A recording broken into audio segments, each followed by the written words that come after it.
नमस्कार, चैनल खबर तक में आपका स्वागत है। मैं हूं गीता सैनी और अब नजर डालते हैं आज की प्रमुख खबरों पर।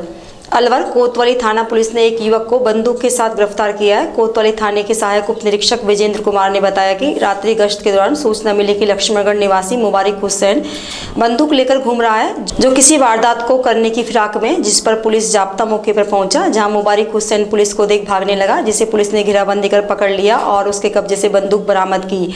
फिलहाल युवक से बंदूक के बारे में पूछताछ की जा रही है कि वह बंदूक कहां से लाया है। कल शाम को दौरान गश्त अपने हितेंद्र एसआई साहब को सूचना मिली थी कि एक व्यक्ति प्रतापगंज की तरफ फायरिंग बट है, वहाँ पर कोई अवैध हथियार लेकर के घूम रहा है। तो इतला की तस्दीक हेतु हितेंद्र एसआई मैं जाबता है कि वहाँ मौके पर पहुँचे तो पुलिस को देख करके एक व्यक्ति भगने लगा, जिसको पुलिस इमदाद से पकड़ कर चेक करा तो उसके हाथ में बंदूक मिली 12 बोर। उसको लाइसेंस वगैरह पूछा तो कोई लाइसेंस नहीं होना पाया, जिसको मौके पर जरिए पर जब्त किया गया और मुलजिम गिरफ्तार करके थाने पर लेकर आए, जिसके खिलाफ मुकदमा दर्ज किया है, जिसका अनुसंधान मैं कर रहा हूँ। इससे मुलजिम से पूछताछ करेंगे कहाँ से लेकर आया था बंदूक और वहाँ पर क्यों घूम रहा था। अलवर के अरावली विहार थाना क्षेत्र अंतर्गत काली मोरी बस स्टैंड के समीप 3 दिन पहले मिले व्यक्ति की शिनाख्त गुरुवार को हो गई। इसके बाद पुलिस ने शव का पोस्टमार्टम कराकर उसे परिजनों को सौंप दिया। थाने के हेड कांस्टेबल घनश्याम मीणा ने बताया कि 3 दिन पहले काली मोरी फाटक बस स्टैंड के पास अज्ञात व्यक्ति का शव मिला था, जिसके परिजनों की तलाश पुलिस द्वारा की जा रही थी। इस दौरान मृतक की शिनाख्त लालडीगी मेहंदीबाग निवासी महेंद्र कुमार के रूप में हुई। महेंद्र फैक्ट्री और ट्रक पर मजदूरी का कार्य करता था, जिसका पोस्टमार्टम करवाकर शव परिजनों को सौंप दिया है। फिलहाल महेंद्र की मौत अकस्मात होना बताया जा रहा है। परिजनों ने भी किसी प्रकार कोई शक शुबा जाहिर नहीं किया है। दिनांक 17/3/2024 को एक डेड बॉडी काली मोरी पर मिली थी, जिस बॉडी को सुरक्षित रखने के लिए ये चनवर में मोर्चरी घर में रखवा दिया था।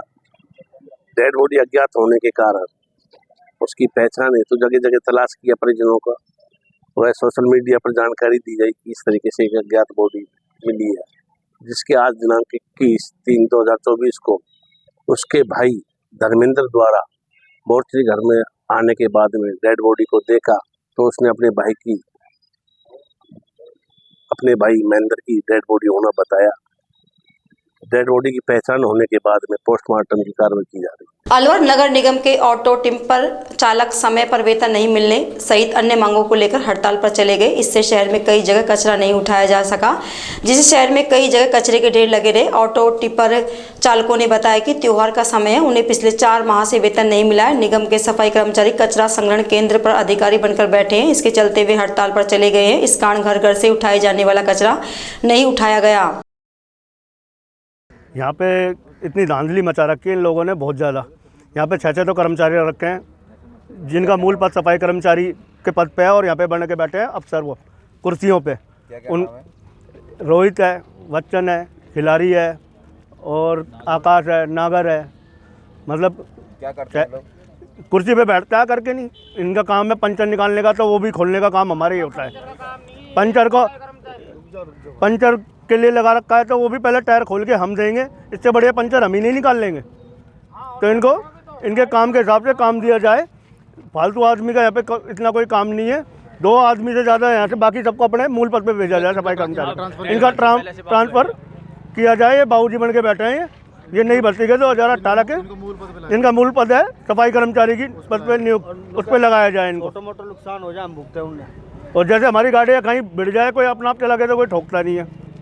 यूँ कहते हैं कि तुमने ठोक दी और पैसे हमसे मांगते हैं। ये सर यहाँ पे सभी ऑटो ड्राइवर इसलिए धरना प्रदर्शन कर रहे हैं क्योंकि यहाँ पे इनको ना तो समय पे तनख्वाह मिलती है, ना ही इनका कोई सुनाई होती है ना। 309 रुपये की इनकी सरकारी रेट है और ठेकेदार बोल रहा है कि 9 रुपये तो हम खाएंगे, 300 रुपये देंगे। और 4 महीने से वो 300 रुपये भी नहीं मिल रहे और तनख्वाह भी इनको टाइम से नहीं मिल रही। आज 21 हर महीने का ये हिसाब है, कभी 20, 21, 22, 25 तारीख हो जाती है। अब त्यौहार, साल भर का त्यौहार सर पे है, ना तो किसी को एडवांस दे रहे हैं, ना तनख्वाह दे रहे हैं, है ना। और समय पे आने के बावजूद भी पौने सात बजे सारे ड्राइवर आ चुके थे, उसके बावजूद भी ये बोल रहे थे इनको सब हाजिरी नहीं करेंगे। अब यहाँ से हमारे जो ड्राइवर हैं वो लगभग 15 से 30 किलोमीटर दूर के सफ़र करके आते हैं सुबह अर्ली मॉर्निंग, है ना। अब इनको ये बोल दिया जाए कि भाई साइन नहीं करेंगे तो फिर जाएंगे कहाँ सुबह। कितने दिन से नहीं आ रहा है? कितने महीने से नहीं आ रही? सर हर महीने का हिसाब है। हर 3-4 महीने से ये हो रहा है। 20-22 तारीख। अब कितने दिन हो गए आपको जो तनख्वाह नहीं मिली है? 50 दिन से ऊपर हो गए। हाँ, 50 दिन से ऊपर हो गए तनख्वाह मिले। अब आप लोग क्या चाहते हैं? सर हमारी मांग ये है कि हमारी एक तो सैलरी फिक्स हो, हमारा टाइम फिक्स हो सैलरी का, कि हाँ भाई इतना तारीख हमारी तारीख फिक्स हो सैलरी की। और ऊपर से जो हमारा ESIPF है, काटते 1200 रुपये हैं, ड्राइवरों के खाते में 800 रुपये आ रहे हैं। 309 रुपये की सरकारी रेट है, गवर्नमेंट रेट, वो 309 रुपये नहीं दे रहे। उमरेड ब्लॉक की सखियों की मासिक बैठक गुरुवार को आयोजित की गई। इस बैठक में 35 सखियों ने भाग लिया। बैठक उपरांत इन सखियों द्वारा होली मिलन समारोह मनाया गया। इस मौके पर सभी महिलाओं ने एक दूसरे को गुलाल लगाकर होली मिलन समारोह धूमधाम से मनाया। इस अवसर पर फील्ड समन्वयक प्रीति सैन ने होली पर उद्बोधन दिया। उन्होंने बताया कि समाज में फैल रही सामाजिक कुरीतियों को महिलाएं ही समाप्त कर सकती हैं, क्योंकि महिलाएं अब आगे आकर अपनी भागीदारी निभा रही हैं। वर्तमान समय महिलाओं ने बालिका शिक्षा, मृत्यु भोज बंद करवाने, शराबबंदी करवाने, बाल विवाह रुकवाने सहित सरकारी योजनाओं को लेकर, सामुदायिक काम को लेकर अपनी एक अलग छवि बनाई है, जिससे समुदाय के लोग इन पर विश्वास करने लगे हैं। प्रीति ने बताया कि पंचायती राज में महिलाओं की बहुत बड़ी भूमिका रहती है। ग्राम सभा, वार्ड सभा, बाल सभा में महिलाओं की बहुत अधिक भूमिका रहती है। ये समुदाय के मुद्दों को निकलवाकर, उनके प्रस्ताव तैयार करवाकर उनको ग्राम पंचायत तक पहुंचने में मदद करती हैं। इस अवसर पर सवेरा महिला मंच के मैनेजर गंगाराम, रिंका वर्मा, बबन राजवाला सहित अनेक महिलाएं मौजूद रही।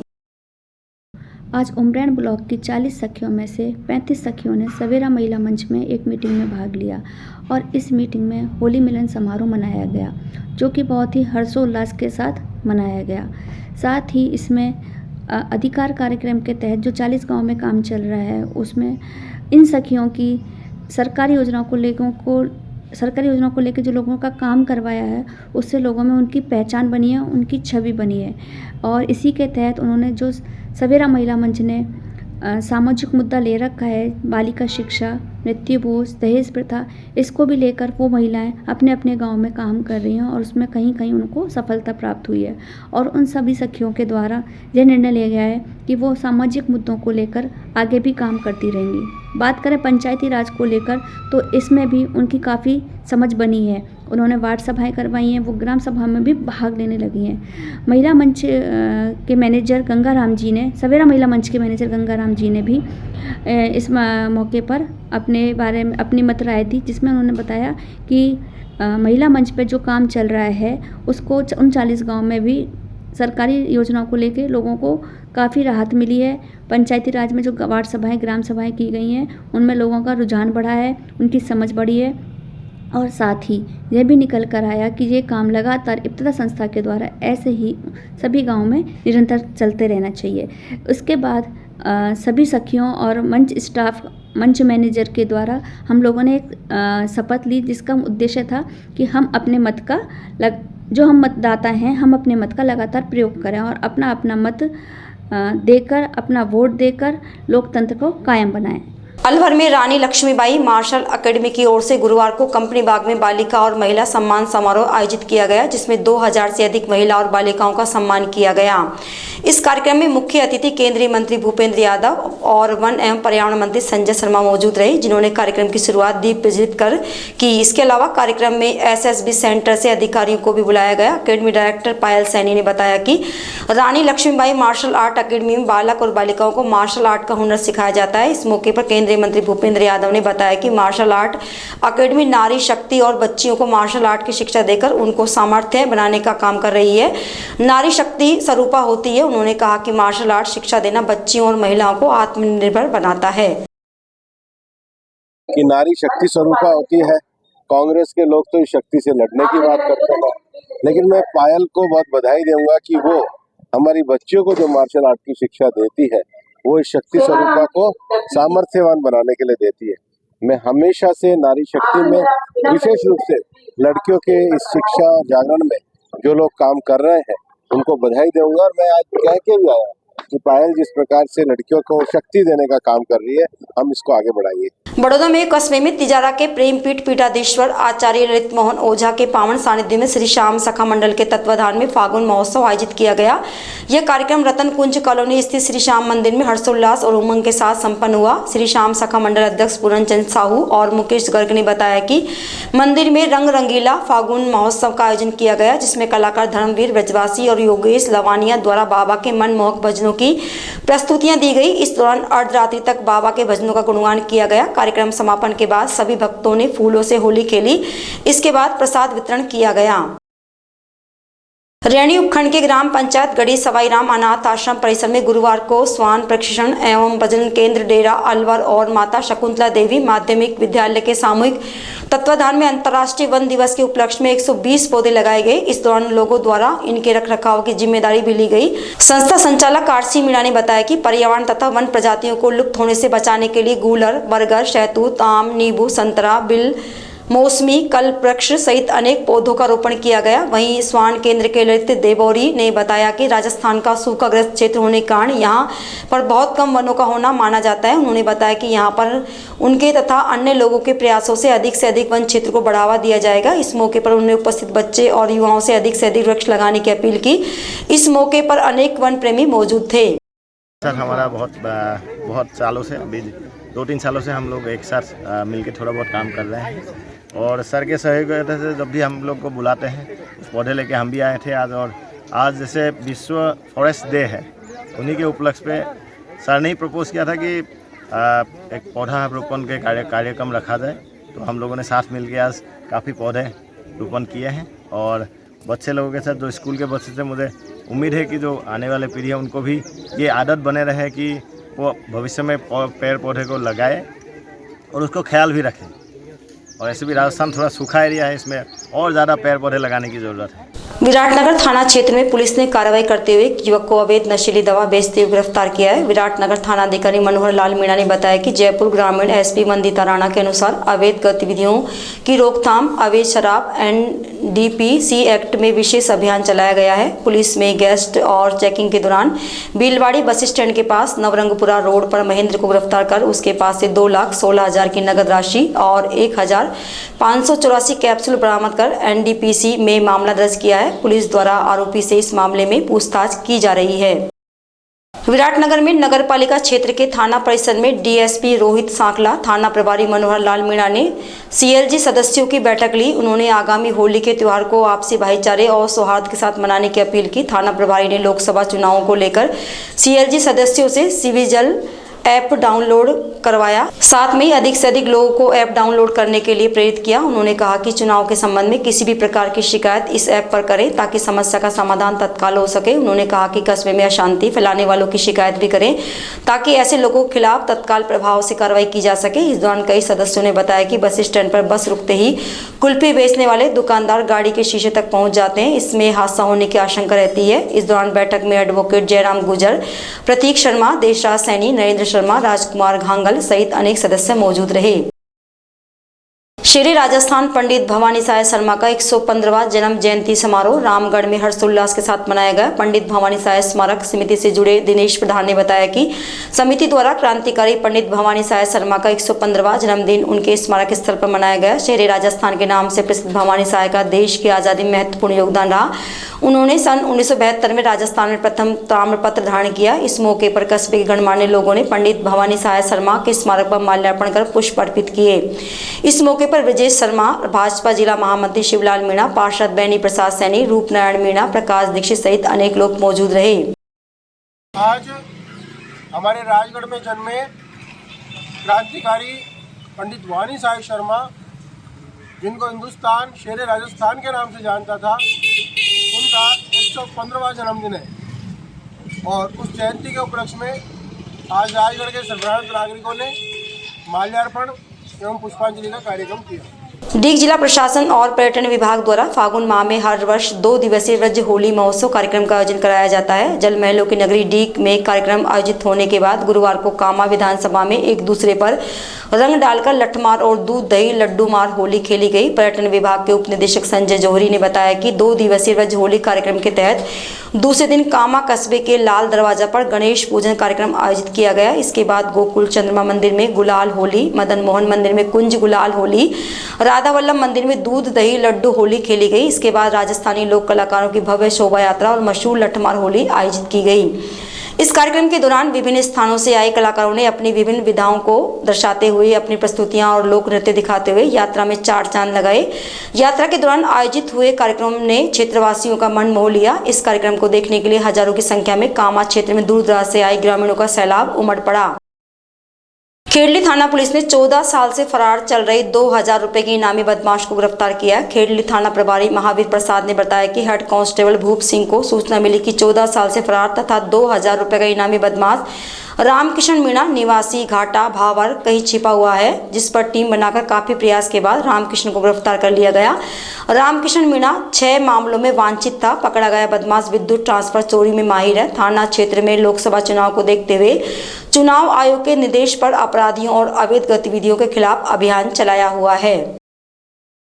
खेड़ली थाना क्षेत्र के नूनिया तरफ खेड़ली गांव में प्रेम सिंह राजपूत के घर के ऊपर से गुजर रही हाई टेंशन लाइन का तार टूटकर गिर गया, जिससे घर में बंधी भैंस करंट लगने से मर गई। इस दौरान गनीमत यह रही कि इसकी चपेट में किसी परिवारजन को कोई हानि नहीं पहुंची, नहीं तो बड़ी घटना हो सकती थी। इस संबंध में प्रेम सिंह राजपूत ने बताया कि इन तारों को लेकर विद्युत विभाग के अधिकारियों को अवगत कराया, लेकिन विभाग ने कोई कार्रवाई नहीं की। पहले भी पशुओं और घरों में विद्युत करंट की घटनाएं घटित हो चुकी हैं। करौली जिले के हिंडौन में पुलिस अधीक्षक ब्रजेश ज्योति उपाध्याय के निर्देशन में हिंडौन अतिरिक्त पुलिस अधीक्षक सत्येंद्र पाल सिंह और डीएसपी गिरधर सिंह के सुपरविजन में वांछित अपराधियों की गिरफ्तारी के लिए अभियान चलाया हुआ है। इस धरपकड़ अभियान के तहत हिंडौन सिटी कोतवाली थाना प्रभारी हरलाल सिंह के नेतृत्व में कार्रवाई की गई। थाना प्रभारी हरलाल सिंह ने बताया कि एमपी के नीमच निवासी महेश दास को गिरफ्तार कर हिंडौन सदर थाना पुलिस के सुपुर्द किया गया। पकड़ा गया आरोपी शातिर वाहन चोर है। पुलिस ने आरोपी के कब्जे से चोरी की गई बाइक को भी बरामद किया है। कोटपुतली भैरव जिले के शाहजहापुर थाना क्षेत्र में बीते दिनों हुई करीब आधा दर्जन चोरी की घटनाओं का खुलासा नहीं होने से नाज व्यापारियों ने बाजार बंद कर विरोध जताया। इसके बाद व्यापारियों ने शाहजहापुर थाने का घेराव करते हुए चोरों को गिरफ्तार करने सहित उच्च अधिकारियों को बुलाने की मांग की। जानकारी के अनुसार संयुक्त व्यापार संघ अध्यक्ष नाहर सिंह चौहान ने बताया कि चोरों ने बीते दिनों कस्बे के पत्थर मार्केट स्थित दृष्टि इन्वेटर की दुकान की शटर तोड़कर 30 नई बैटरी, 8 इन्वेटर सहित 62,000 की नकदी चुरा ली। चोरी की वारदात के बाद चोर दुकान में लगे सीसीटीवी कैमरे का डीवीआर भी उखाड़ कर ले गए थे। वहीं चोरों ने बीते एक माह में आधा दर्जन से अधिक घरों और स्थानों सहित वाहनों की बैटरियां चोरी कर ली। इन घटनाओं को लेकर व्यापारियों ने नाराजगी जाहिर की थी, जिसे लेकर थानाधिकारी ने जल्द से जल्द चोरों को गिरफ्तार करने का आश्वासन दिया था, मगर काफी दिन बीतने के बाद भी पुलिस के हाथ खाली हैं, जिसको लेकर गुरुवार को व्यापारी वर्ग ने बाजार को बंद करते हुए थाने पहुंचकर चोरों की गिरफ्तार करने की मांग की। इस दौरान व्यापारी थाने का घेराव कर धरने पर बैठ गए और उच्च अधिकारियों को बुलाने की मांग करते रहे। दिल्ली मुंबई एक्सप्रेसवे पर गुरुवार दोपहर एक टाटा 407 का टायर फटने से वाहन अनियंत्रित होकर सड़क पर पलट गया। इस हादसे में वाहन चालक गंभीर रूप से घायल हो गया। जानकारी के अनुसार एक्सप्रेसवे पर गुजर खोरा के समीप जयपुर से दिल्ली की ओर जा रही एक टाटा 407 का टायर फट गया, जिससे वाहन अनियंत्रित होकर सड़क पर पलट गया। इस हादसे में असलाबास भिवानी निवासी चालक सोनवीर गंभीर रूप से घायल हो गया। सूचना पर एक्सप्रेसवे की एम्बुलेंस मौके पर पहुंची और घायल चालक को उपचार के लिए बड़ौदा में के सरकारी अस्पताल में भर्ती कराया, जहां डॉक्टर ने घायल का उपचार किया। प्राथमिक उपचार के बाद उसे जिला अस्पताल रेफर कर दिया गया। रामगढ़ कस्बे के बस स्टैंड के समीप रेलवे स्टेशन रोड निवासी सुनील शर्मा के घर के बाहर से बुधवार शाम 7 बजे कैंपर बोलेरो गाड़ी चोरी हो गई। इसके बाद सुनील शर्मा ने रामगढ़ थाने में गाड़ी चोरी की रिपोर्ट दर्ज कराई। रिपोर्ट में बताया गया कि Sunil Sharma MS Muradi construction company की बोलेरो कैंपर गाड़ी चलाता है। बुधवार शाम 7 बजे उसने गाड़ी को अपने घर के बाहर लॉक लगाकर खड़ी की और वह घर के अंदर खाना खाने के लिए चला गया। करीब आधे घंटे बाद जब वह बाहर आया तो वहां गाड़ी नहीं थी। इसके बाद उसने गाड़ी को काफ़ी तलाश किया, लेकिन गाड़ी का कोई पता नहीं चला। इस पर उसने कंट्रोल रूम के 100 नंबर पर भी सूचना दी। रामगढ़ थाना पुलिस ने पीड़ित गाड़ी चालक की रिपोर्ट दर्ज कर जाँच शुरू कर दी है। मेरे घर के आगे गाड़ी खड़ी थी बोलेरो कैंपर, तो मेरा घर स्टेट बैंक के पीछे है, बाहर खड़ी थी। मैं खाना खाने के लिए अंदर गया, जैसे ही बाहर निकला तो मेरी गाड़ी घर के बाहर नहीं थी। मैंने 100 नंबर पे भी कर दिया है और रामगढ़ थाने में रिपोर्ट दर्ज करा दी है। नीमराणा उपखंड क्षेत्र के मेहतावास ग्राम पंचायत के अरडिंद गांव में गुरुवार को ग्रामीणों द्वारा पेयजल समस्या को लेकर विरोध प्रदर्शन किया गया। गांव के मेघवाल कॉलोनी में पिछले 1 माह से पेयजल समस्या का संकट बना हुआ है, जिसे लेकर ग्रामीणों द्वारा प्रदर्शन किया गया। ग्रामीण राज सिंह, सतीश जाट, लक्ष्मी देवी सहित अन्य लोगों ने बताया कि मेघवाल कॉलोनी में पिछले 1 माह से पेयजल संकट बना हुआ है। पेयजल समस्या के समाधान के लिए कॉलोनी के लोगों ने सरपंच को काफी बार अवगत कराया, लेकिन समस्या का समाधान नहीं हुआ, जिसे लेकर गुरुवार दोपहर को ग्रामीण महिला पुरुषों द्वारा विरोध प्रदर्शन किया गया। ग्रामीणों ने बताया कि पेयजल सप्लाई नहीं हो पाने के कारण कॉलोनी के लोगों को टैंकर मंगाने पड़ रहे हैं। इस दौरान अनेक ग्रामीण महिलाओं द्वारा मटके और बाल्टियों के साथ प्रदर्शन किया गया। ग्रामीणों ने प्रशासन से गुहार लगाई है कि उनके क्षेत्र में व्याप्त पेयजल संकट का शीघ्र समाधान किया जाए। वहीं इस मामले को लेकर सरपंच ममता यादव ने बताया कि ग्राम में एक बोरिंग है जिससे प्रॉपर रूप से सप्लाई नहीं हो पा रही है, जिसके चलते यह पेयजल संकट उत्पन्न हो रहा है। उन्होंने पंचायत समिति अधिकारियों को इस मामले से अवगत करवा दिया है।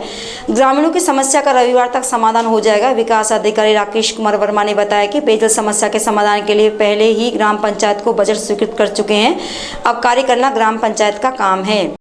हमारे मोहल्ले की बहुत भारी समस्या हो रही है। पानी की इतनी किल्लत आ रही है, बच्चों को, पशुओं को और किसी चीज़ की भी वो नहीं पूर्ति नहीं हो रही है। हमने प्रशासन को भी गांव में भी जाकर के बार बार अवगत करा दिया गया है, लेकिन कोई हमारी समस्या नहीं सुन रही है। हमारी हरिजन बस्ती है, इतने परेशान है, घर बच्चा आ गया, बड़ा बुजुर्ग के बहुत ही पानी से परेशान हो रहे हैं। मुझे हमें प्रशासन से यही अपील है कि हमारी समस्या का समाधान किया जाए। हम अभी ज्ञापन लेकर के एसडीएम साहब के पास जा रहे हैं। सरकार की तरफ से जेजेएम योजना के तहत हर घर नल की सुविधा उपलब्ध कराई गई है, लेकिन आपके यहाँ नहीं पहुँची है क्या? नहीं, हमारे जल की पहुँच गई थी, उसका पूर्णतः से पालन नहीं हो रहा है, नहीं मोहल्ले की अनदेखा किया जा रहा है। क्या यहाँ पर लाइन नहीं डली अभी तक? हाँ, लाइन पहले डल चुकी थी, पर उसका ऐसे कोई प्रावधान पूर्णतः रूप से ढंग नहीं हो पा रहा। टंकियाँ 3 गांव में लग रही हैं, लेकिन एक भी टंकी में पानी नहीं है। हमारे अगर चलो मानो हमारे घरों में पानी नहीं आता तो हमारी टंकियाँ भरो, हम उसी से सिरों से लेके जाएंगे। हम यही चाहते हैं कि हमारे गांव में पानी का सुधार हो। ग्राम पंचायत कोई समाधान ना कर रही, आधा गांव में पानी आ रही है, पूरा हरिजन बस्ती में पानी नहीं आ रही। राजगढ़ पंचायत समिति क्षेत्र के गांव सकट में स्थित प्राचीन चौथ माता मंदिर में गुरुवार को सखी महिला मंडल के तत्वाधान में फागोत्सव में होली मिलन समारोह कार्यक्रम धूमधाम से मनाया गया। इस दौरान मंदिर में विराजित चौथ माता, संतोषी माता, गणेश जी, शिव जी, हनुमान जी और भैरव बाबा की प्रतिमाओं की सुगंधित पुष्पों से मनमोहक फूल बंगला झांकी सजाई गई। इस कार्यक्रम की शुरुआत गीता पारिक ने गणेश वंदना से की। वहीं फागोत्सव कार्यक्रम में आने वाले श्रद्धालुओं ने चौथ माता मंदिर में अपनी हाजिरी लगाकर मत्था टेक मन्नतें मांगी। कार्यक्रम के दौरान ममता मीणा, सीमा चौधरी, संतोष जयमन, सुनीता जयमन ने अनेक भजनों की प्रस्तुतियां देकर श्रद्धालुओं को नाचने पर मजबूर कर दिया। फागोत्सव के दौरान महिलाओं ने फूल, अबीर, गुलाल व इतनी खुशबू के साथ होली खेलकर एक दूसरे को होली की बधाई दी। इस दौरान माता के जयकारों से संपूर्ण वातावरण भक्ति में बना रहा। कार्यक्रम के दौरान चौथ माता मंदिर में माता के अखंड ज्योति प्रज्वलित कर पूजा अर्चना की गई। इस कार्यक्रम का समापन आरती के साथ किया गया। इसके बाद भोग लगाकर उपस्थित श्रद्धालुओं को प्रसाद वितरित किया गया। इस मौके पर मंदिर के पुजारी हितेश बंटी पाराशर, मदन लाल सैनी, ओम प्रकाश सैनी, गोपाल पांचाल सहित अनेक लोग मौजूद रहे। कृषि महाविद्यालय नौगांवा के द्वितीय वर्ष सेमेस्टर के लिए 7 दिवसीय एनएसएस कैंप का शुभारंभ 16 मार्च को प्रोफेसर एसएस यादव ने किया था। इस कैंप में सभी स्वयंसेवकों को 5 समूह में विभिन्न गतिविधियों का संचालन करने का दायित्व दिया गया। शिविर के छठे दिन रामगढ़ तहसीलदार उमेश शर्मा ने शिविर में पहुंचकर स्वयंसेवकों से परिचर्चा की। इस मौके पर प्रोफेसर एसएस यादव द्वारा शर्मा का स्वागत और अभिनंदन किया गया, जहां उन्होंने शिविर में संचालित विभिन्न गतिविधियों का संक्षिप्त परिचय दिया। तहसीलदार उमेश शर्मा ने एनएसएस स्वयंसेवकों से वर्षा जल के संरक्षण, कचरे के निस्तारण, मृदा क्षरण को रोकने की तकनीकों के बारे में विस्तार से चर्चा की। उन्होंने स्वयंसेवकों को अच्छे नागरिक बनने एवं देश की सेवा के लिए साफ सफाई, कृषि का महत्व तथा ग्रामीण क्षेत्रों में जीवन यापन की कठिनाइयां एवं उनके समाधान और कार्य करने तथा अपने भविष्य के लिए आगे बढ़ते रहने के लिए प्रेरणा दी। उन्होंने छात्रों को अच्छाई के रास्ते पर चलने के लिए प्रेरित किया। आज का जो प्रोग्राम जो अभी आपने देखा, एक्चुअल में जैसे मैंने बताया कि हर बच्चे की जो बीएससी एग्रीकल्चर की जो डिग्री होती है उसके लिए 3 तरह की रिक्वायरमेंट होती है। एक तो एनएसएस, एक होता है एनसीसी और एक होता है एनएसएल। इन तीनों में से कोई न कोई एक एक्टिविटी उसको चुननी होती है। तो आज जो बच्चे थे वो सेकेंड ईयर के बच्चे थे और ये एनएसएस जो प्रोग्राम था उन्होंने अपने डिग्री प्रोग्राम में उन्होंने चुना था। इस तरह से इनकी डिग्री की जो रिक्वायरमेंट होती है उसके अंदर 7 दिन का जो एक कैंप होता है, आवासीय कैंप होता है, वो ज़रूरी होता है। तो ये जो कैंप है 16 तारीख से अभी 7 दिन के लिए चालू है। इस दौरान जो ये कैंप है इसके अंदर बच्चों से कई तरह की जो एक्टिविटीज़ है वो कराई जाती है, जिसके अंदर मेनली जो सोशल रिफॉर्म्स वगैरह होते हैं या जो साफ़ सफाई का प्रोग्राम होता है या और कोई ऐसी जनरल अवेयरनेस की जो चीज़ें की जो जनता को जागरूक करने के लिए और खुद को सुधरने के लिए और एक अच्छा नागरिक बनने के लिए ज़रूरी होती है वो कराई जाती है। जैसे सबसे ज़्यादा इम्पोर्टेंट इसके अंदर सफाई जो अभियान है उसको दिया गया है, जो कैंपस है या इसके कैंपस के आसपास की जो सफाई का अभियान है उसको बच्चों से पूरा करवाया गया है और आसपास के लोगों को सफाई के प्रति जागरूक बनाने के लिए इस तरह से इसका मैंडेट है। इसके अलावा जो बालिका शिक्षा जो नॉर्मली अपने राज्य और देश के अंदर बहुत कम है, उसके प्रति आसपास के जो भी अपने जो जनसंख्या रहती है यहाँ उनको जागरूक किया जाए, इसके ऊपर फोकस रखा गया है। और जो भ्रूण हत्या आज का एक ऐसे समय का एक बहुत ही बड़ा एक बर्निंग इश्यू है, उसके प्रति मतलब लोगों को जागरूक किया जाए कि चाहे बच्चा हो चाहे बच्ची हो दोनों एक समान है, तो भ्रूण हत्या से एक तरह से बचे, इस कुरीति को दूर करें। ऐसी कई ऐसी और भी समस्याएं हैं, शिक्षा वगैरह है, ऐसी समस्याओं के प्रति ऐसी जो कुरीतियों के प्रति समाज को जागरूक करें। इसके अंदर जो सेकेंडरी के जो बच्चे जो ये कैंप कर रहे हैं उनकी जो भागीदारी वो बहुत ही अच्छी हो सकती है। तो जो मैडम कश्यप जो इस NSO की प्रभारी अधिकारी है उनको ये जिम्मेदारी दी गई है और उन्होंने इन पूरे जो बच्चे हैं उनको 5 ग्रुप में मतलब बांट करके डेली उनको अलग अलग इवेंट्स देते हैं और उनका डेली अवलोकन और रिव्यू करते हैं और बच्चे पूरी तरह से भागीदारी करें, ये सुनिश्चित किया जा रहा है इसी के अंदर। तो बच्चे अच्छे नागरिक बने और दूसरों को भी अच्छा नागरिक बनने के अंदर सहयोग करें और उनको उत्प्रेरित करें, यही इसका मेन मोटो है। अलवर जिले में भाजपा से लोकसभा सीट के उम्मीदवार केंद्रीय मंत्री भूपेंद्र यादव का गुर्जर और ओड समाज द्वारा स्वागत और अभिनंदन सभा का आयोजन किया गया। इस मौके पर ओड और गुर्जर समाज के सदस्यों ने केंद्रीय मंत्री भूपेंद्र यादव का फूलों से और 51 किलो की माला सहित 51 मीटर का साफा पहनाकर स्वागत किया। जिस समय केंद्रीय मंत्री भूपेंद्र यादव का काफिला सभा स्थल पर पहुंचा तो बैंड, नगाड़े और देशभक्ति गीत गाकर और अब की बार 400 पार के नारे स्थानीय ओड और गुर्जर समाज के लोगों ने लगाने शुरू कर दिए। लोगों को संबोधित करते हुए केंद्रीय मंत्री भूपेंद्र यादव ने दोनों समाजों के सम्मानित सदस्यों का तहे दिल से आभार व्यक्त करते हुए कहा कि वे इस सम्मान के लिए उनके सदैव आभारी रहेंगे। उन्होंने कहा कि उन्हें आज गर्व महसूस हो रहा है कि वे अलवर लोकसभा सीट से भाजपा के उम्मीदवार हैं, जिसे इन दोनों ही समाज ने हमेशा भरपूर प्यार और मान सम्मान दिया है। उन्होंने कहा कि राज्य और केंद्र की डबल इंजन की सरकार अलवर लोकसभा क्षेत्र में विकास की गंगा बहाने के लिए तत्पर है। आगामी 19 अप्रैल को भारी संख्या में मतदान कर देश के यशस्वी प्रधानमंत्री नरेंद्र मोदी के संकल्प अब की बार 400 पार को पूरा करने का मन अलवर लोकसभा के लोगों ने बना लिया है। आज एकत्रित हुए इस जनसमूह द्वारा मिले इस भाव विभोर कर देने वाले प्यार और सम्मान को देखकर वे खुद को गौरवान्वित महसूस कर रहे हैं। उन्होंने कहा कि दोनों ही समाज में वीर योद्धाओं ने जन्म लिया है। ये अलवर जिला वीर सपूतों और बाबा मोहन राम जैसे प्रतापी संतों की धरती है। उन्होंने कहा कि उन्होंने बाबा मोहन राम की तपोस्थली से जिले में चुनावी यात्रा प्रारंभ की है। कुशलता के साथ लेकिन बड़ी मेहनत करके मुझे दर्शन करने का सौभाग्य दिया।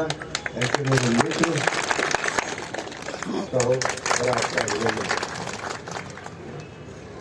भारतीय जनता पार्टी ने मुझे अलवर से माननीय प्रधानमंत्री नरेंद्र मोदी जी के विशेष कृपा से हमारे राष्ट्रीय अध्यक्ष श्री जगत प्रकाश नड्डा जी, हमारे राष्ट्रीय नेतृत्व माननीय अमित शाह जी, माननीय राजनाथ सिंह जी ने मुझे यहाँ से हमारे मुख्यमंत्री भजन लाल जी, प्रदेश अध्यक्ष CP जोशी जी और अलवर के सभी वरिष्ठ नेताओं ने आपके प्रत्याशी के रूप में मेरे को यहाँ से नॉमिनेट किया। और ये एक संयोग है कि जिस दिन मैंने अलवर में प्रवेश किया, मैंने सबसे पहले आशीर्वाद बाबा मोहन राम का तो मांगा ही, पर बाबा मोहन राम का आशीर्वाद से पहले मिलकपुर के गांव के आगे भी मैंने सबसे पहले आशीर्वाद। और जब बद्रीनाथ जी की मैं यात्रा पे जा रहा था तो कुछ समाज के भाई आए, बोले जी ये हिंदुस्तान में लोकतंत्र आया है, हमारे गांव में कोई वोट मांगने नहीं आया। मैंने कहा आपका गांव कौन सा है? बोले जी सिरिस्का में पहाड़ी के ऊपर है क्रास। तो मैंने कहा भाई मैंने चुनाव अभियान की शुरुआत तो मिलकपुर से करी थी और मैं चुनाव अभियान की अंतिम सभा तिरासका में संबोधित करूंगा, उस पर पहाड़ पे चढ़ के आऊंगा। लेकिन मोदी जी का जो नारा है सबका साथ सबका विकास, तो भिवाड़ी के मिलकपुर से लेकर तिरासका तक बैठे हुए 36 बिरादरी के विकास का मैं संकल्प लिया। 36 बिरादरी के काम के लिए मैं दिन और रात आपके साथ कंधे से कंधा मिलाकर चलने को तैयार। हमने देखा है भारतीय जनता पार्टी के हमारे नेता, प्रदेश के यशस्वी प्रधानमंत्री नरेंद्र मोदी जी के नेतृत्व में भारत ने बहुत तरक्की करी है। भारत ने उन ऊंचाइयों को छुआ है जिन ऊंचाइयों में भारत दुनिया की सबसे बड़ी अर्थव्यवस्था बनी है। लेकिन केवल सबसे बड़ी अर्थव्यवस्था बनना नहीं, उस अर्थव्यवस्था के जो लाभ का विस्तार है वो सुदूर ग्रामीण क्षेत्रों तक हो, ये करने का काम भारतीय जनता पार्टी ने किया है। दोस्तों, कई बार ये लोग पूछते हैं कि कश्मीर में 370 हुआ, तो कश्मीर में 370 से क्या फायदा हुआ?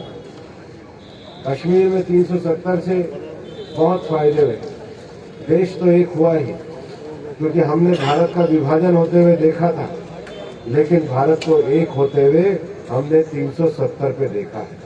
लेकिन 70 साल तक कैसी कांग्रेस की सरकार चली कि कश्मीर में जो गुजर भाई थे, वो जो कश्मीर के बर्फीली वादियों में भारत की सेना को भी रसद पहुंचाने का काम करते थे, भारत की सेना का भी हौसला बढ़ाने का काम करते थे। वो हमारे गुजर भाई जो ओबीसी समाज के भाई थे, उनको ओबीसी का रिजर्वेशन नहीं था, क्योंकि 370 था। ये तो 370 हटा तो पंचायत से लेके सब जगह हमारे कश्मीर के पहाड़ी में बैठे हुए भाइयों को भी आज जनप्रतिनिधित्व का एहसास हुआ है। ये एहसास कोई कम नहीं है। लोकतंत्र को हम नीचे तक लेके गए हैं, लोकतंत्र को हम आम आदमी के लिए लोकतंत्र को लेकर के गए हैं। ये नरेंद्र मोदी जी का शासनकाल है। लोकतंत्र में जब नरेंद्र मोदी जी किसी को सम्मान देने की बात करते हैं तो किसान को सम्मान निधि देने की बात करते हैं, विकास की बात करते हैं तो प्रधानमंत्री ग्रामीण सड़क के साथ विकास करते हैं। भाइयों, हमारे बहुत सारे भाई लोग जो हैं वो जंगल में बसे हुए हैं लंबे समय तक। ये जो जंगल पे हमारे भाई लोग बसे हुए हैं, एक बात आई और इस बार जब हम वाइल्ड लाइफ एक्ट में परिवर्तन करने लगे तो एक बात हमारे पास सारे भाइयों के आने लगी।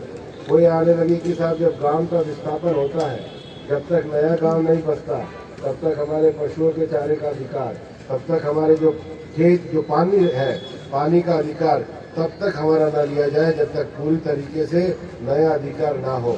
मैं यहाँ पर खड़े होकर के कह रहा हूँ, पर्यावरण मंत्री के नाते माननीय प्रधानमंत्री जी ने ये हम लोगों को आदेश दिया कि सब लोगों की रक्षा होनी चाहिए। और नया जो वाइल्ड लाइफ एक्ट में परिवर्तन आया है, उसमें जो हमारे गुर्जर, रेबारी, अहीर जो जंगलों के बीच में बचे हुए हैं, जब तक उनका विस्थापन पूरा नहीं हो जाता, उनके चारागाह के अधिकार और उनके पानी के अधिकार को भूल नहीं। मित्रों, आप ये कल्पना करो, ये चीजें और परिवर्तन कब आते हैं, ये चीजें और परिवर्तन कैसे दौर में जाते हैं? ये चीजें और परिवर्तन तब आते हैं जब धरती की महक से उठे हुए लोग भारत सरकार के पार्लियामेंट में, भारत सरकार में सब जगह पे जाते हैं।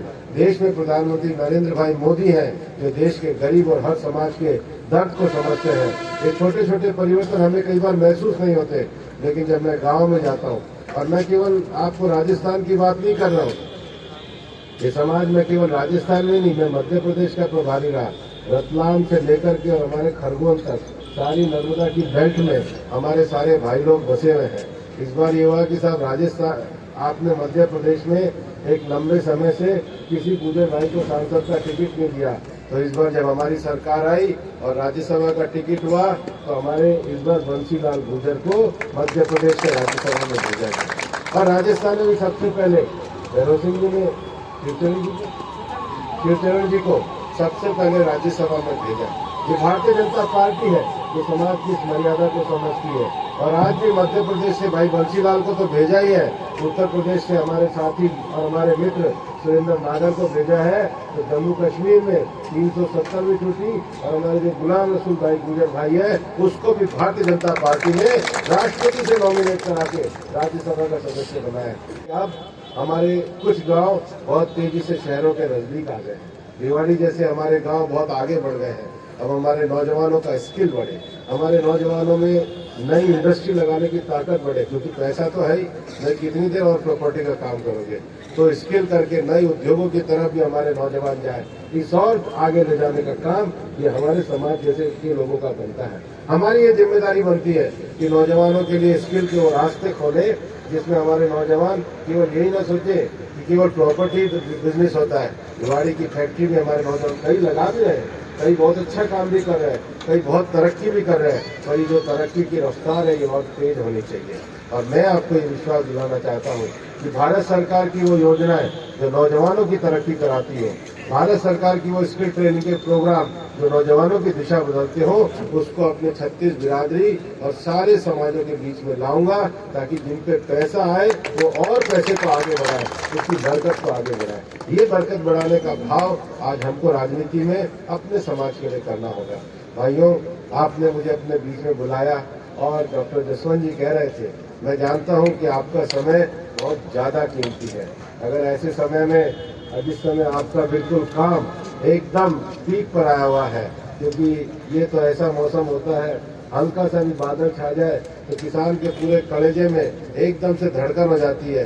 राम जी बरसे उससे पहले हर आदमी चाहता है कि अपनी फसल को सही समय पे सही तरीके से निकाल के उसको ढंग से कर लें, क्योंकि हमारी जो इस समय में फसल आती है वो हमारे परिवार की शादी के लिए, बच्चों के खर्चे के लिए, नया मकान बनाने के लिए, अपने जीवन को नया बनाने के लिए आती है। ऐसे बड़े समय में जब आप काम में इतने महत्वपूर्ण हैं, आप आशीर्वाद देने के लिए आए हैं, मेरे जीवन में इससे बड़ा कोई और सौभाग्य नहीं है। मैं आप लोगों से निवेदन करता हूँ, 27 तारीख को मैं अपना नामांकन फाइल। मुंडावर विधानसभा क्षेत्र के श्री कृष्णा नगर में गुरुवार को भारतीय जनता पार्टी के लोकसभा प्रत्याशी व केंद्रीय मंत्री भूपेंद्र यादव का जनसभा में फूल माला और पगड़ी बांधकर स्वागत किया गया। मुंडावर विधानसभा में आयोजित जनसभा को संबोधित करते हुए केंद्रीय मंत्री भूपेंद्र यादव ने कहा कि सभा में उपस्थित जनसमूह को देखकर ये तो पक्का हो गया है कि कांग्रेस पार्टी का जो हाल 2019 में हुआ उससे भी बुरा हाल इस बार होने वाला है। सभा को संबोधित करते हुए उन्होंने कहा कि अलवर का विकास सिर्फ और सिर्फ डबल इंजन की सरकार ही कर सकती है। उन्होंने कहा कि मोदी सरकार देश में विकास के लिए बनी है। मोदी सरकार ने राम मंदिर सहित कश्मीर से धारा 370 हटाने का जो काम किया है वे एक ऐतिहासिक काम है। इस सरकार ने समाज के हर वर्ग के लिए कई योजनाएं चलाई हैं। उन्होंने सरकार की उपलब्धियां बताते हुए कहा कि भारत में हर दिन 2 नए कॉलेज खुले हैं, हर हफ्ते एक यूनिवर्सिटी खुली है। भारत में हर दिन 55 पेटेंट्स और 600 ट्रेडमार्क रजिस्टर किए गए हैं। भारत में हर दिन करीब 1.5 लाख मुद्रा लोन बांटे गए हैं। भारत में हर दिन 37 नए स्टार्टअप बने हैं। भारत में हर दिन 16,000 करोड़ रुपए के UPI ट्रांजैक्शन हुए हैं। भारत में हर दिन 3 जन औषधि केंद्रों की शुरुआत हुई है। भारत में हर दिन 14 किलोमीटर रेलवे ट्रैक का निर्माण हुआ है। भारत में हर दिन 50,000 से अधिक LPG कनेक्शन दिए गए हैं। भारत में हर सेकंड में जल का कनेक्शन दिया गया है। भारत में हर दिन 75,000 लोगों को गरीबी से बाहर निकाला गया है। उन्होंने हमेशा से ही गरीबी हटाओ के सिर्फ नारे सुने थे। किसने सोचा था कि 10 साल में 25 करोड़ लोग गरीबी से बाहर निकल आएंगे, लेकिन ये हुआ है और उनकी ही सरकार में हुआ है। उन्होंने महिलाओं के लिए चलाई गई योजनाओं पर भी सबका ध्यान खींचा। उन्होंने कहा कि पिछले 10 वर्षों में उनकी सरकार ने स्वयं सहायता समूह की 10 करोड़ से ज़्यादा महिलाओं का जीवन बदल दिया है। उनकी सरकार के प्रयासों से अब तक देश भर में 1 करोड़ से ज़्यादा लखपति दीदी बन चुकी हैं। उन्होंने संकल्प कर लिया है कि वे देश की 3 करोड़ बहनों को लखपति दीदी बनाने का लक्ष्य पूरा करके रहेंगी। उन्होंने मुफ्त टीकाकरण और गर्भ के समय 5,000 रुपये की मदद गर्भवती महिलाओं को देने की योजना बनाई। आशा सहयोगिनी और आंगनबाड़ी कार्यकर्ताओं को 5 लाख रुपए तक मुफ्त इलाज की सुविधा दी गई है। इस मौके पर ग्रामीणों ने किसानों की खेती के लिए पानी की मांग की तो भूपेंद्र यादव ने कहा कि बहुत जल्द राजस्थान के अलवर में ERCP योजना के तहत पानी आएगा जो जिले में व्याप्त पानी की समस्या को दूर करेगा। इस मौके पर मुंडावर के पूर्व विधायक मंजीत धर्मपाल चौधरी, किशनगढ़ बास के पूर्व विधायक रामहित यादव, पूर्व मंत्री जसवंत यादव, अंजलि यादव सहित अनेक कार्यकर्ता और ग्रामीण मौजूद रहे। आपसे दर्शन करने का सौभाग्य प्राप्त हो रहा है। कार्यक्रम के आयोजक भाई उमर यादव जी, बहन अंजलि यादव जी, सोनू भागवत, सुरेश यादव जी, जगदीश यादव जी, महेश गुप्ता जी, महेंद्र यादव जी,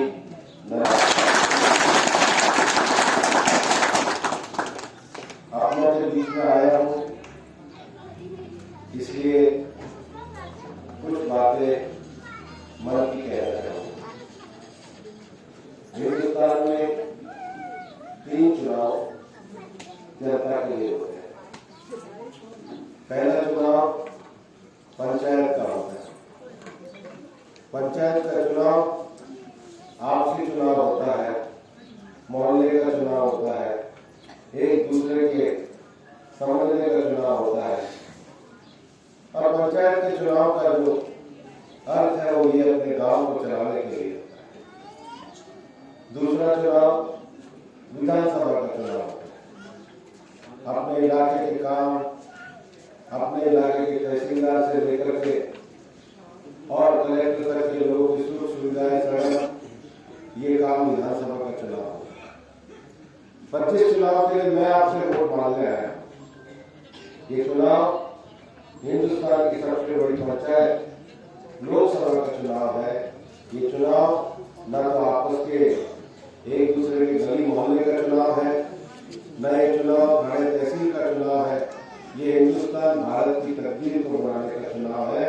ये चुनाव सीधा दो पार्टियों के बीच का चुनाव है। ये चुनाव मोदी जी की गारंटी को जमीन पर उतारने का चुनाव है।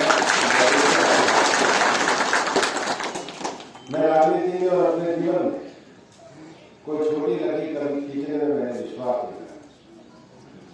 मैं ऐसे ही जमालपुर के किसान परिवार से निकल के वकालत करता और सुप्रीम कोर्ट तक पहुंचा और सुप्रीम कोर्ट में मैंने वकालत करी और बहुत सारे मुकदमों पे मुझे काम करने का सौभाग्य हुआ। मैं देश के उन वकीलों में रहा हूं जिन्होंने 20 साल तक जब लखनऊ हाईकोर्ट में मुकदमा होता था तब से राम जन्मभूमि के केस की लड़ाई लड़ी। और आपको इस बात पे गर्व होना चाहिए कि आपका ये बेटा लखनऊ हाईकोर्ट में राम जन्मभूमि की लड़ाई का मेन वकीलों से। और एक परमात्मा का आशीर्वाद है कि मैं दिल्ली में वकालत कर रहा था। भारतीय जनता पार्टी की हमारे शीर्ष नेतृत्व ने मुझे सीधा भारतीय जनता पार्टी का राष्ट्रीय मंत्री बनाया। और मैंने 11 साल तक देश के अलग अलग राज्यों में जाकर के अलग अलग राज्यों में चुनाव में भाग लेकर के भारतीय जनता पार्टी के राष्ट्रीय मंत्री और महामंत्री के रूप में पार्टी के 4 अध्यक्ष राजनाथ सिंह जी, अमित शाह जी, नितिन गडकरी जी और जगत प्रकाश नड्डा जी के साथ काम किए। मुझे 12 साल तक राजस्थान से राज्यसभा का सदस्य रहा। मेरा जन्म अजमेर का था। राजस्थान से राज्यसभा का सदस्य रहने के बाद मेरा जो जुड़ाव, भाईचारा, परिवार और रिश्तेदारी इस अमल में रही, उसके कारण मैं लगातार राज्यसभा सदस्य होने के नाते भी सांसद निधि की अपनी सेवा और अपना हर काम अलवर के लिए विशेष रूप से करता है। प्रधानमंत्री नरेंद्र मोदी जी ने, हमारे राष्ट्रीय अध्यक्ष जगत प्रकाश नड्डा जी ने, हमारे नेता श्री राजस्थान के मुख्यमंत्री भजन लाल जी ने, हमारे अध्यक्ष सीपी जोशी जी ने और सब नेताओं ने मुझे अलवर से भारतीय जनता पार्टी के प्रत्याशी के रूप में नामित किया। और मैं प्रधानमंत्री नरेंद्र मोदी जी की गारंटी के विकास को देश में जो तीसरी बार सरकार बनने जा रही है उसकी बड़ी योजनाओं को अलवर में ला सकूं, इसके लिए मैं हमारे नौजवानों का भविष्य को लेकर लेकिन नौजवानों के भविष्य के लिए विकास के बड़े अवसरों को लाने का एक अवसर परमात्मा ने दिया है। लेकिन उन अवसरों को मैं जमीनी हकीकत को इस बात के लिए आपका आशीर्वाद मांग रहे हैं। मैं जानता हूँ कि प्रधानमंत्री नरेंद्र मोदी जी के पहले शासनकाल में प्रधानमंत्री ने देश के गरीबों के लिए काम किया। गाँव-गाँव तक किसान सम्मान निधि को पहुँचाया, गाँव-गाँव तक सड़कों को पहुँचाया, गाँव-गाँव तक उन्होंने बिजली को पहुँचाया। प्रधानमंत्री नरेंद्र मोदी जी के गरीब कल्याण की नीतियों के कारण जनता ने नरेंद्र मोदी जी पर इतनी अपनी सौगात बरसाई कि जो 282 सीटें नरेंद्र मोदी जी 2014 में लेकर के आए, 2019 का चुनाव हुआ तो नरेंद्र मोदी जी 303 सीटें लेकर के आए और जनता ने फिर राज करने का दूसरे कार्यकाल में प्रधानमंत्री नरेंद्र मोदी जी ने इस देश में 500 साल से चले आ रहे राम मंदिर के निर्माण को भी करवाया और 70 साल से देश में रहने वाला कश्मीर के नासूर को समाप्त करने के लिए हमने बातें केवल भावनात्मक आधार पर नहीं करी, हमने हिंदुस्तान की अर्थव्यवस्था के हर क्षेत्र में विकास करने का काम किया। आप 10 सालों में देखिए, अलवर में 2 मेडिकल कॉलेज आ गए और अलवर से जयपुर के रास्ते में 2 मेडिकल कॉलेज आ गए। आज हमें नया जिला नहीं मिला, लेकिन केंद्र सरकार ने हमारे कैथल जिले में एक मेडिकल कॉलेज जोड़ा है। हमें आज शिक्षा की नई स्किल मिली है, लेकिन हमें विश्वविद्यालयों में नए अवसर होने चाहिए, स्किल का नया हुनर होना चाहिए। हमारा जो विकास है, समझदारी से भरे हुए विकास में आगे जाने की बात करनी चाहिए। और इसलिए कोई पूछता है भूपेंद्र यादव आपकी लड़ाई किससे है, मैं कहता हूँ मेरी लड़ाई किसी व्यक्ति से नहीं है, मेरी लड़ाई इलाके के विकास को लेकर के है। राजनीति करना चाहता हूँ। भगवान ने मेरे पे बहुत मेहरबानी की, मेरे इलाके ने, मेरे समाज ने, मेरे परिवार ने, मेरे रिश्तेदारों ने मेरे को इतनी ताकत दी कि मैं ईमानदारी से सुप्रीम कोर्ट से लेकर के और संसद की सेवा कर पाया। आज मेरे को प्रधानमंत्री जी और पार्टी के लोगों ने एक अवसर दिया है। उन्होंने मुझे कहा है कि जिस जगह से, जिस समाज से आप निकल के आते हो, आप वहां पर जाइए। आपने बहुत सुप्रीम कोर्ट की वकालत और राज्यसभा का काम किया होगा, बहुत राज्यों में चुनाव कराया होगा। हम आपको एक इलाका देते हैं, उस इलाके में मोदी जी की गारंटी और मोदी जी के विकास को लेकर आइए। और आज सुबह मैं वोट समाज में गया, मैंने रामगढ़ में वोट समाज का एक गाँव भी गोद दिया, मैंने भैरव में भी गाँव गोद दिया, मैंने किशनगढ़ में भी गाँव गोद दिए। और उसके बाद आज दुबे समाज की सारी सरदारी करती दिवाली से लेकर के और फिर इसका के क्रास का गाँव तक की सारी सरदारी ने बैठ कर कहा कि हम आपको पूरा समर्थन देते हैं। तो भाई मंजी तो जो सब हमारे मित्र बैठे हैं, मैं 36 बिरादरियों को साथ लेकर के काम करने वाला। मेरी राजनीति में कभी किसी की थाना कचहरी, किसी को ऊपर नीचे कराना नहीं है। मेरी राजनीति का एक ही उद्देश्य है कि भगवान ने जो मुझे ताकत बख्शी है, प्रधानमंत्री नरेंद्र मोदी जी ने मुझे जो कृपा करी है, भारत सरकार देश का सबसे बड़ा अर्थव्यवस्था से देश को चलाने वाला तंत्र है। भारत सरकार की योजनाएं भारत सरकार के स्तर पर बनती है, क्योंकि देश की सबसे बड़ी आर्थिक ताकत भारत सरकार की होती है। उन योजनाओं को राजस्थान में लाना, और आज तो मेरा सौभाग्य की बात है कि आज राजस्थान में नरेंद्र मोदी की सरकार है, केंद्र में नरेंद्र मोदी जी की सरकार है। उन दोनों के बीच में कोई कड़ी को जोड़ने वाला है तो आपका ये भाई, आपका ये बेटा भूपेंद्र आप इस कड़ी को इतनी मजबूती से जोड़िए कि मैं जाकर कह सकूं कि मैं राजस्थान सरकार और भारत सरकार इन दोनों के बीच में कड़ी बनकर अपने इलाके के नौजवानों के लिए काम करने का मैं प्रयत्न करूंगा। मैं आपको कहना चाहता हूँ, जिस प्रकार से नरेंद्र मोदी जी ने गरीबों के लिए काम किया, उसके साथ ही साथ नरेंद्र मोदी जी का दूसरा लक्ष्य युवाओं का विकास करने का, युवाओं के अवसरों को करने का है। अवसर हमारे पास तब तक नहीं आते जब तक हम अवसरों को पकड़ते नहीं। आज अवसरों की बहुत सारी चीजें हमारे पास आई है, लेकिन उसको पकड़ने के लिए हमें ताकत की जरूरत है। तीसरा जो विषय है वो अन्नदाता का है। राजस्थान के और हमारे इलाके की जो सबसे बड़ी समस्या है वो पानी की समस्या है, और पानी की समस्या के लिए हिंदुस्तान में 2 तरीके हो सकते हैं। या तो वर्षा से जो जल आता है उसके लिए तालाब खोदकर थोड़े समय का सिंचाई किया जाए, या देश में नदियों में बहने वाला जो अतिरिक्त पानी है उस पानी को इकट्ठा करके, उस पानी को जोड़ करके उस पानी का उपयोग किसानों के लिए किया जाए। राजस्थान में जब वसुंधरा जी की सरकार थी, मैं उस समय सुभाष चंद्र यात्रा को लेकर के निकला था। राजस्थान की जनता ने 163 सीटों का आशीर्वाद वसुंधरा जी को दिया। भारतीय जनता पार्टी की सरकार में यह तय किया गया कि राजस्थान के क्षेत्र से रहने वाली पार्वती नदी, काली सिंध नदी और चंबल के जल को इंटरलिंकेज के माध्यम से जोड़ा जाए, और जो इंटरलिंकेज से जो अतिरिक्त पानी आए वो पूर्वी राजस्थान को, अपने अलवर को, भरतपुर को, दौसा को, सवाई माधोपुर को, धौलपुर को, इन जिलों को पानी दिया जाए। लेकिन ये योजना बनी उस भारतीय जनता पार्टी की सरकार के समय में 2018 में हमसे फिर एक चूक हुई। हमने राजस्थान में भाजपा की सरकार को हटा करके कांग्रेस की सरकार को चुना, और राजस्थान में नहीं चुना, राजस्थान के साथ मध्य प्रदेश में भी हमने कांग्रेस की सरकार को चुना। अशोक गहलोत जी और मध्य प्रदेश में कमलनाथ दोनों कांग्रेस के मुख्यमंत्री थे, दोनों ने कोई काम नहीं किया, दोनों ने कोई समझौता नहीं किया। उस समय अगर अशोक गहलोत जी और कमलनाथ जी समझौता कर लेते तो तो जो आज ईस्टर्न कैनाल रीजन का जो पानी है वो अलवर की धरती पे आ जाता, लेकिन दोनों ने समझौता करने का काम नहीं किया। जब 2023 में राजस्थान में भजन लाल जी की सरकार बनी और मध्य प्रदेश में हमारे अपने किसान के बेटे मोहन यादव की सरकार बनी, सरकार बनने के 100 दिन के अंदर ही MOU साइन किया गया और आज पूरी राजस्थान की प्रोजेक्ट को हम पूरा करने के जा रहे हैं। हमारे यहाँ तीसरी जो पूरे गांव की ताकत है वो हमारी बहनों की ताकत है, और इसमें जो नारी शक्ति है, जो बहनों की ताकत है, जो हमारी माता बहनों की ताकत है, उसको कैसे आगे बढ़ाया जाए। प्रधानमंत्री जी ने पूरे देश में 85 लाख सेल्फ हेल्प ग्रुप बनाया।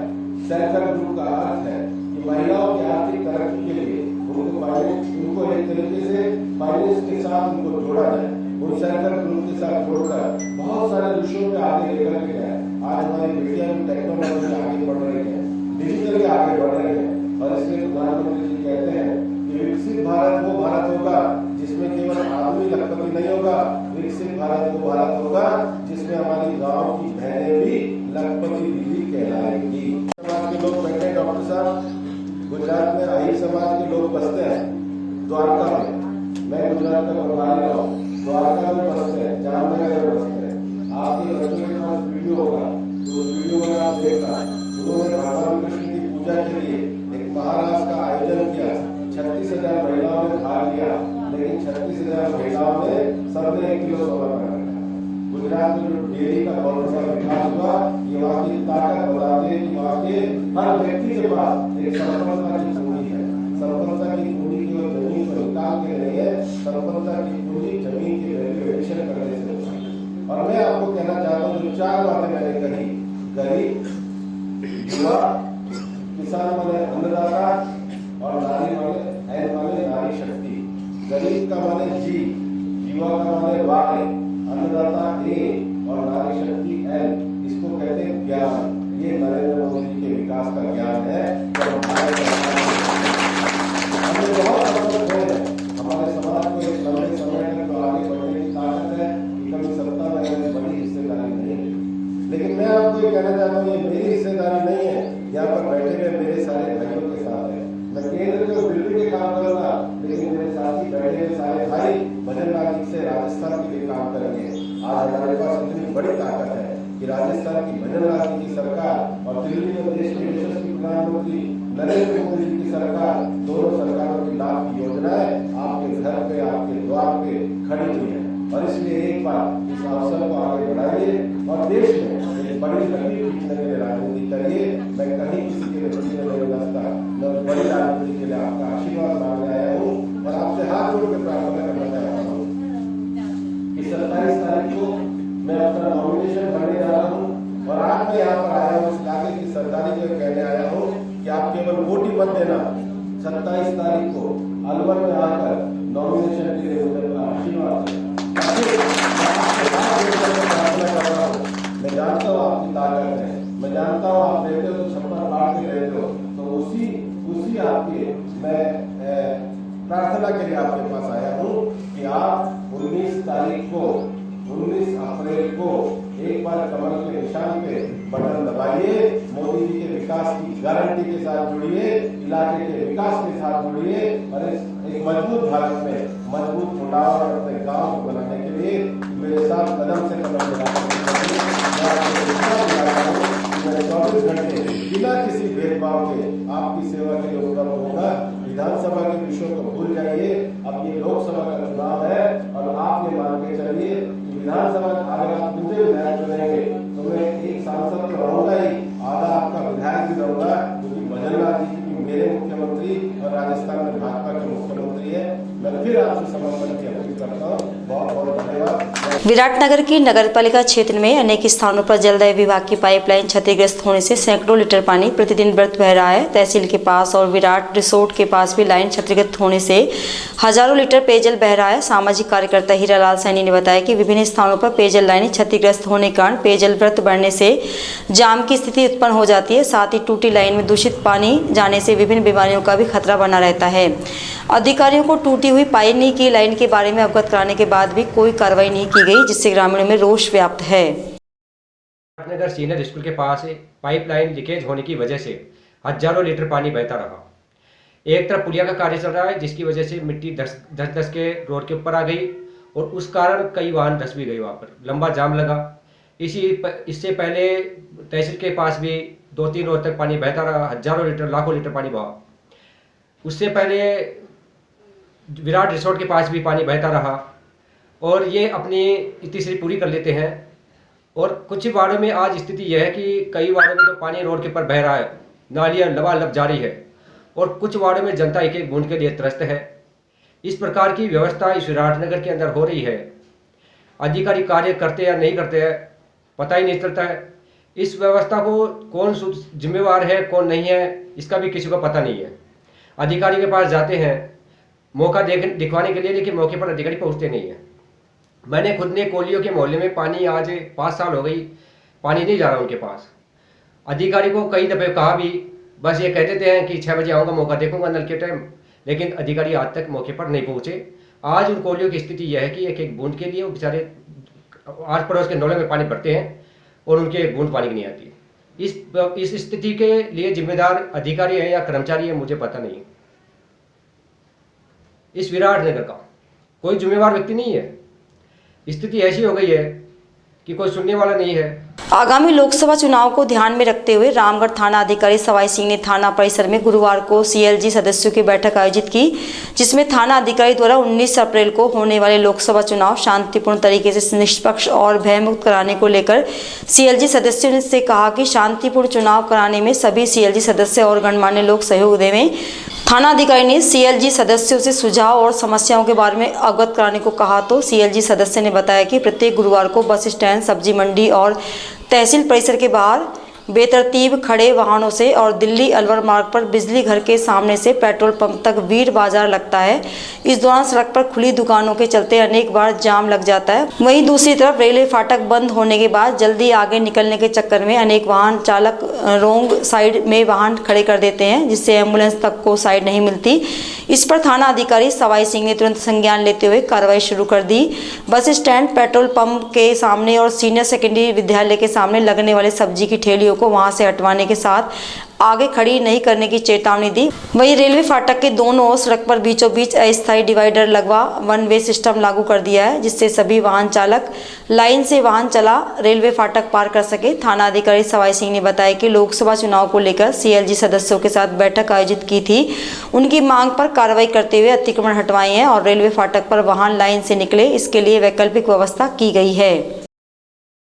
केंद्रीय मंत्री लोकसभा से भाजपा उम्मीदवार भूपेंद्र यादव नीमराणा के बाबा खेतानाथ आश्रम पहुंचे, जहां उन्होंने महंत शंकर नाथ से आशीर्वाद लिया और क्षेत्र में सुख शांति की कामना की।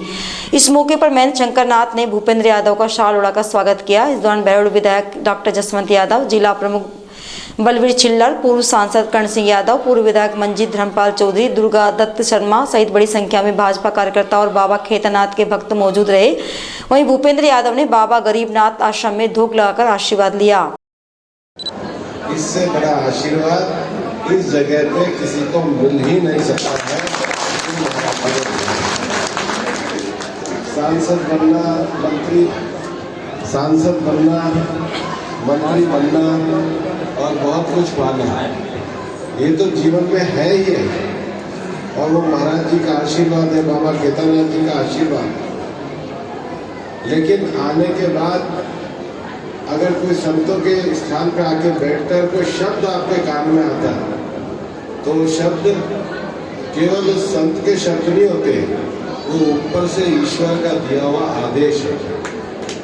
और महाराज जी ये जो तीनों बातें आपने कही है, उज्ज्वल कर्म, हरि की भक्ति और सत्संग आपके साथ है, इससे बढ़िया और कुछ नहीं है। और मैं भारत में बहुत जगह घूमा हूँ। डॉक्टर जसवंत जी तो मेरे को बल्कि कहते भी हैं कि भाई कुछ ज़्यादा ही आश्रमों में जा रहे हो।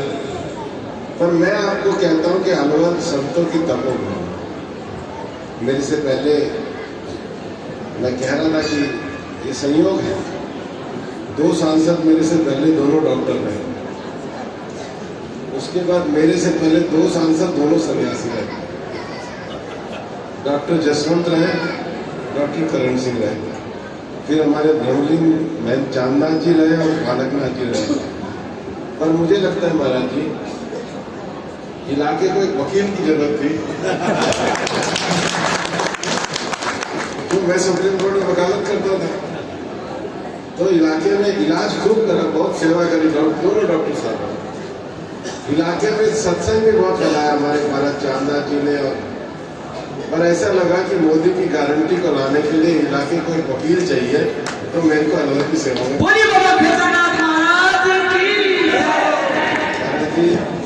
आपका सत्संग, आपका शब्द मेरे कान में अभी तक मिल रहे।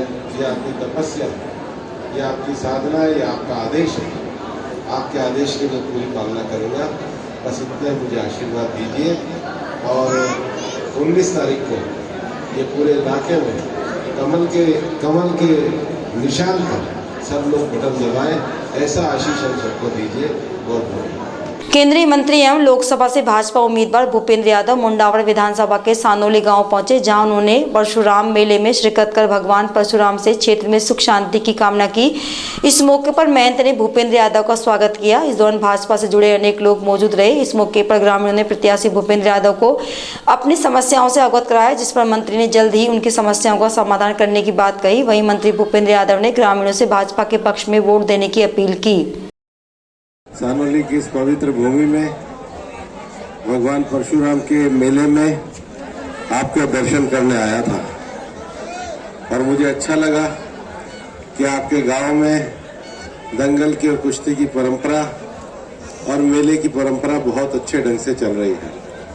वैसे तो सानोली के लोग पूरे दिल्ली में सानोली को जरूर जानते हैं और मंडवार के किसी गांव को जाने या ना जाने।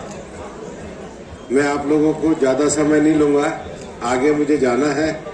बस हाथ जोड़ के प्रणाम करने आया हूँ और हाथ जोड़ के कहता हूँ कि 19 तारीख को, आने वाली 19 अप्रैल को कमल के बटन पर जरा अपना हाथ दबाना, क्योंकि हमको मोदी जी की गारंटी की सरकार को तीसरी बार भारत में लेकर के आना।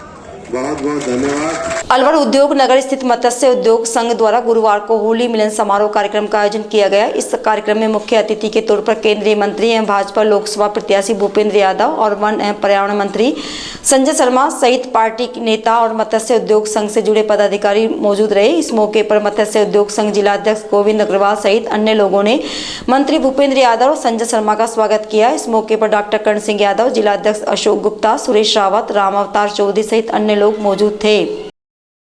खिड़ली कस्बे के खाटू श्याम मंदिर में गुरुवार को दोपहर बाद होली का फागोत्सव मनाया गया, जिसमें फूलों की होली, अबीर गुलाल लगाकर एक दूसरे को होली की बधाई दी गई। इस मौके पर होली के गीतों और भजनों पर काफी संख्या में महिलाओं ने नृत्य किया, साथ ही भगवान को रंग लगाए। इस मौके पर महिलाओं ने रंग गुलाल लगाकर एक दूसरे को होली की शुभकामनाएं दी और इस दौरान ठंडाई और प्रसाद का वितरण भी किया गया। खैरतल में जहरीला पदार्थ खाने से एक महिला अचेत हो गई, जिसे प्राथमिक उपचार के बाद अलवर चिकित्सालय के लिए रेफर कर दिया गया। जानकारी के अनुसार खैरतल कस्बे के अंबेडकर चौराहे वार्ड नंबर 7 निवासी कुलदीप की पत्नी सुंदरी जहरीला पदार्थ खाने से अचेत हो गई, जिसे खैरतल सैटेलाइट हॉस्पिटल में उपचार के लिए भर्ती कराया गया, जहां पर डॉक्टर ने उपचार करने के बाद महिला को अलवर रेफर कर दिया। आज समाचारों में इतना ही। दीजिए मुझे और मेरी टीम को इजाजत। नमस्कार।